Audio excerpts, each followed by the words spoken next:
Olá, meus amores, professora Rafaela, reforçando o conteúdo de biologia.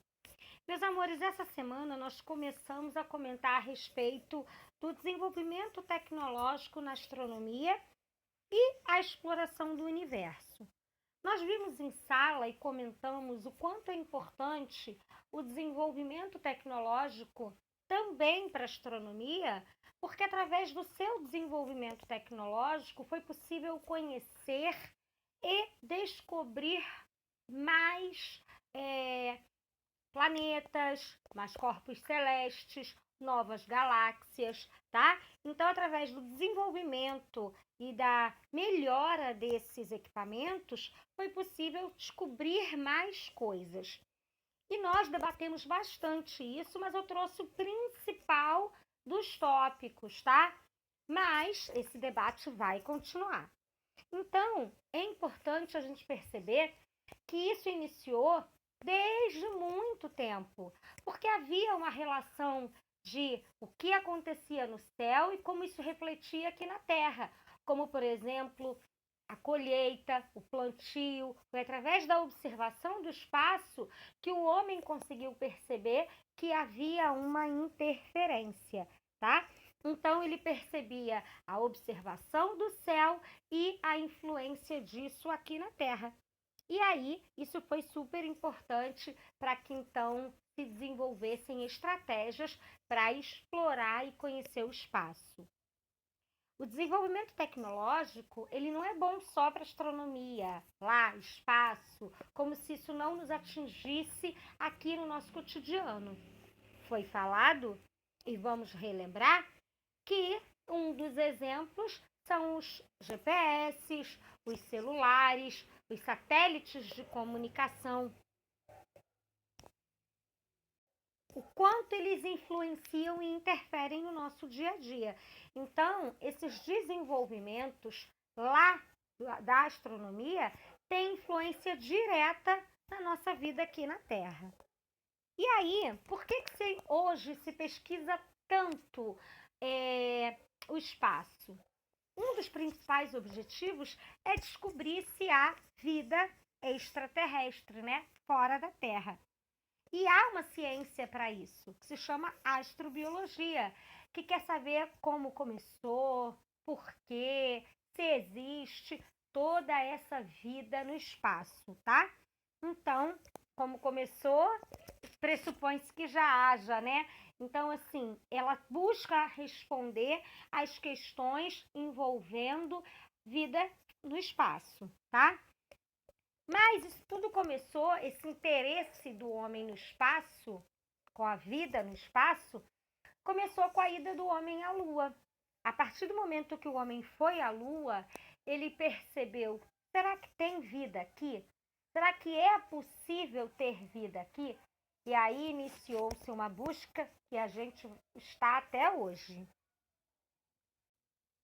Vários lugares no espaço despertam interesse, mas Marte tem se tornado um dos principais alvos por causa da sua proximidade. Essa proximidade e semelhança de Marte com o planeta Terra faz com que seja mais viável as pesquisas, as buscas, as idas, né, dos robôs a Marte para a exploração do planeta vermelho. Então, em função disso, Marte hoje é o alvo principal das buscas por vida fora da Terra. Mas a gente tem que saber que também encontramos água na Lua, na nossa Lua, e em luas de Júpiter e de Saturno. Então também despertou-se esse interesse, ok? Bom, tem duas hipóteses que explicam por que a Lua tem água. A primeira das hipóteses é porque no choque que deu origem a esse satélite, né, no impacto que a Terra teve e que formou o satélite, o nosso satélite natural, junto com esse impacto foi água. E aí, no que formou a Lua também recebeu uma grande quantidade de água. Isso é uma das hipóteses. A outra hipótese é que essa água foi levada por cometas, tá? Então, são duas hipóteses, ainda não tem nada comprovado, né? Bom, e que tipo de vida que se busca fora da Terra? Não é aquela vida que a gente vê em filme, série, nada disso.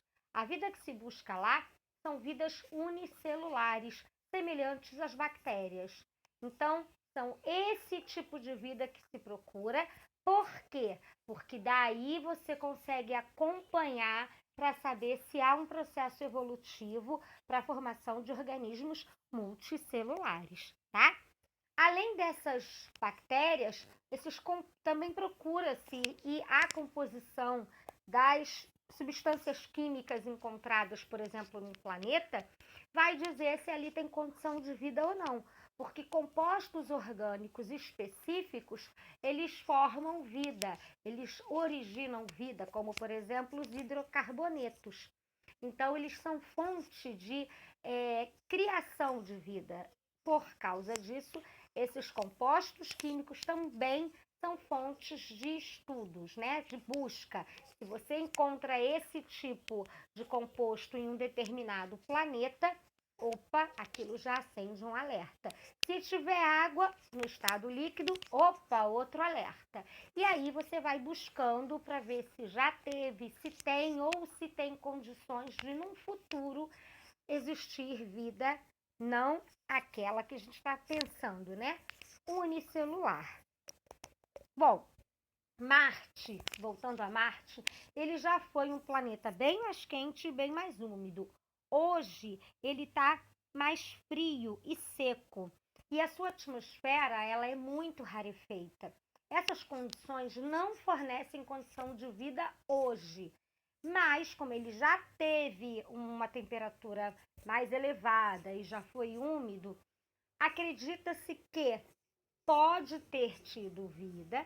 Há indícios,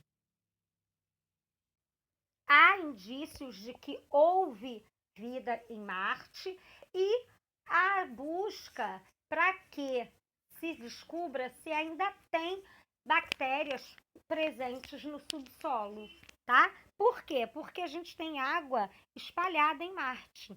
Uma pequena quantidade nas calotas polares, uma parte dessa água que Marte tinha perdeu-se no espaço e uma grande quantidade está congelada no solo e rocha. Então, acredita-se que por baixo dessa rocha, por baixo desse solo, possa ter vida, tá? Ou resquício de vida. É isso que eles buscam. Bom, além de pensarmos em Marte, eu falei para vocês que nas luas de Júpiter e de Saturno também encontramos água, né? Então também gerou um interesse, porque haviam oceanos cobertos de gelo. E esses oceanos cobertos de gelo poderia ser que tivesse vida ali. Não foi encontrado, tá? Não encontrou vida nessas luas, mas despertou-se o interesse devido à presença de água, ok? E Titã, que é uma lua de Saturno, ela foi considerada uma jovem Terra. Então, para a astrobiologia que trabalha com processo evolutivo, tanto evolutivo do planeta, pode-se supor que, se o processo evolutivo caminhar como o da Terra, é bem provável que daqui a alguns bilhões de anos tenha vida, tá? Mas isso são ainda fontes de hipóteses, de estudos, de pesquisas, tá? Ainda não tem de concreto nada disso. Bom, mas aí a gente tem que ter uns critérios para dizer se um planeta é habitável ou não. E quais são esses critérios para determinar que um planeta é habitável? Primeiro de tudo, ele tem que orbitar uma estrela, tá? Uma estrela que tenha vida longa para poder fornecer luz e calor por um bom tempo. Depois, ele precisa ser rochoso ou capaz de manter a sua água, né? A água no estado líquido na sua superfície. Não pode evaporar, tem que ficar ali, preso na superfície, a ponto de haver uma evolução. Lembra que eu falei para vocês há pouco que eles estão procurando vidas unicelulares, então eles querem que haja água para que essa vida unicelular evolua para uma vida multicelular e faça todo aquele processo evolutivo que a gente já conhece. Bom, além desses critérios, ele tem que ter campo magnético que proteja a sua superfície e sua biosfera dos efeitos nocivos tanto dos ventos quanto dos raios cósmicos, tá? E, obviamente, né, como eu já havia falado, a presença de água líquida e a composição também da atmosfera é importante, tá? O que é uma zona habitável? Zona habitável é uma região ao redor de uma estrela, ok? Que seja capaz de receber luz e calor. Ou seja, tem que receber luz e calor suficientes para que a água se mantenha no estado líquido. Então, o calor tem que ficar ali, a água entre 0 e 100 graus Celsius, para que nem esta água congele, nem evapore, tá? Ou vaporize, ok? Bom, além da temperatura da água, a temperatura da atmosfera também é importante, porque a temperatura da superfície do planeta, né? Também é importante, por quê? Porque se for quente demais, também não vai ter condições de sobrevivência ou frio demais, tá? Então, a temperatura também é um critério importante de classificação. Bom, e aí eu botei para vocês alguns tópicos da exploração espacial.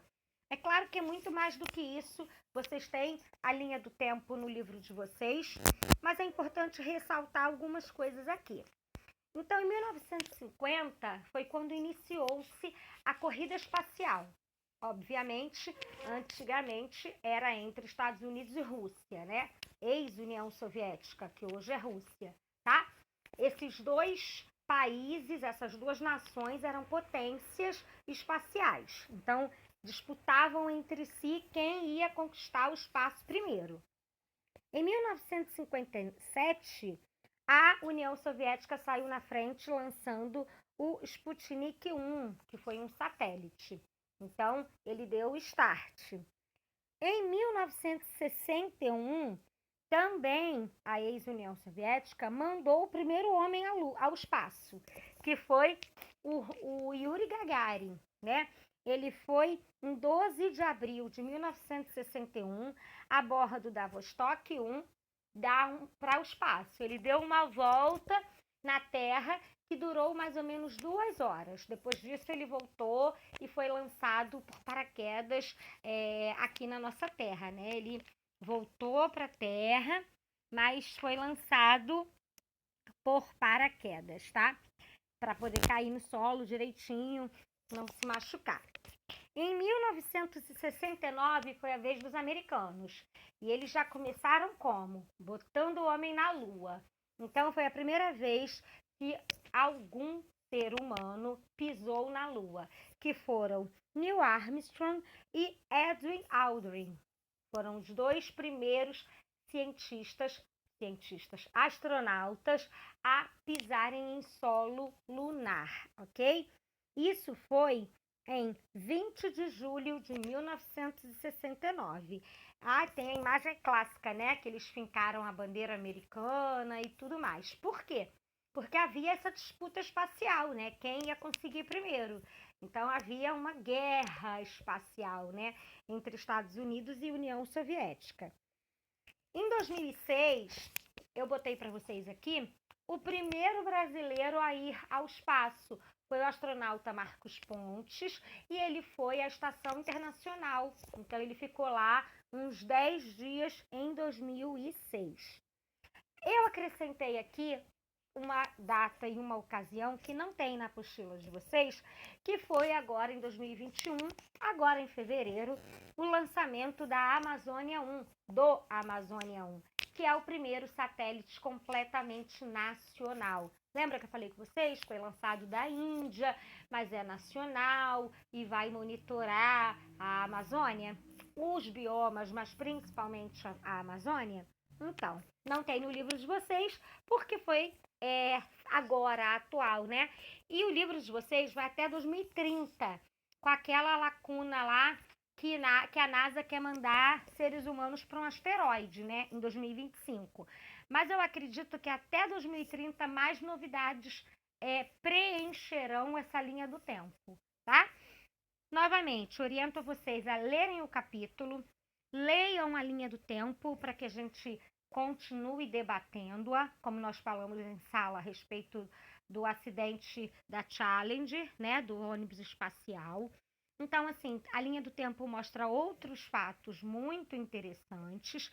Eu coloquei os principais e novamente, leiam o livro, leiam o capítulo para que a gente resolva os exercícios e continue debatendo, tá? Ótima semana para vocês, fiquem com Deus e até. Um beijo.